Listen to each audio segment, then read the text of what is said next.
Mula nung kinuha ninyo yung pera sa bangko at tinurn over kay Colonel La Chica, may pagkakataon ba na hinawakan yung pera ni VP Sara? Wala, ma'am. Masasabi mo ba kung, nakita man lang kahit isang sentimo nung pera ni, VP? Wala, ma'am.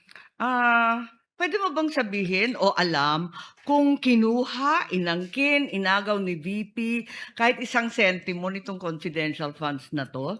Hindi ko nakita, ma'am. Ay, gano'n pala, eh.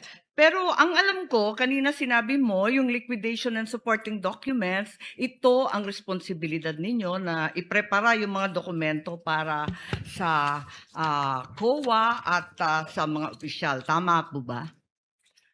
Yung Yung mga documents, 'di ba yun ang, trabaho mo bilang SDO? kasali po yun, ma'am. Nung naghahanda ka nitong mga papeles na 'to, katabi mo ba si, VP? Para tignan yung mga daan-daan, libo-libong mga dokumento tungkol sa confidential funds, nandun ba siya? Wala po siya, ma'am. Nagbe-base lang po ako, ma'am, kung paano yun gagawin po doon sa GC, ma'am. Tinitignan ba niya yung bawat isa ng mga acknowledgement receipt, yung iba't iba pang papel for personal authentication, tinitignan ba niya 'yan?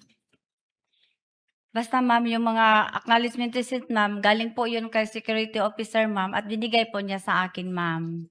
At, siya bang nagbigay sa'yo, inabot ba niya yung mga resibong 'yan na tinatanong ngayon ng prosecution? Inabot po sa akin, ma'am, na naka-envelope po ng brown envelope ni security officer, ma'am, na si Colonel La Chica, ma'am. Si Colonel La Chica at hindi si VP Sara ang nagbigay sa inyo ng mga papeles. Siya ba ang kumuha ng mga signature nung mga nakapirma sa resibo? Si Colonel La Chica po ang security officer, ma'am, at siya po ang nag-implement, ma'am, ng mga various, confidential activities po, ma'am, on the ground. May nakita ba kayo na may kaduda-duda, alanganin, kakaiba sa mga dokumento? Sabi ninyo wala naman suspicious, irregular, or questionable, di ba? Kanina. Tama po ba yun?